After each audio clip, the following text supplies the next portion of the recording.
we've got really great resources for them to kind of use. Television studio, photography studio, esports lab, but also some really brilliant digital suites. Brand new facilities within our Proctor building, which has art and design, a ceramic studio, print studio. No one, no secondary schools or anything have anything like this. We have studios so you can set up whole mini sets, different areas. You can have about 5 groups working in the studio at one point, if that's photography or like game design, anything. We do different types of shoots. We get different projects, different themes. The course here helps me feel confident in achieving my goals. As soon as I came into the class, everyone was so welcoming, giving you compliments on your outfits or helping you with a question that you didn't know. Everyone helps everyone because we're all trying to achieve the same goal. 10 to 15 years we've had students go on to incredible things, whether that's working on Star Wars, art and design students setting up their own kind of fashion brands, but we also kind of involve live briefs, so actually students working with different companies, different projects. My favourite part of the course is definitely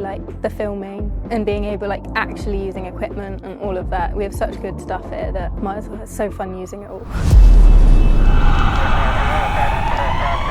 The college has helped me become creative, and if I need a little push just to get there, they are always supportive of my ideas. This is my octopus that I'm holding right now, and it is made out of paper mache and cardboard, and it's included in my FMP, which is on ethics and global concerns. We've got a really, really lovely kind of environment within the department. We're going to make sure that the students are actually developing skills that are relevant to kind of local and national industry needs.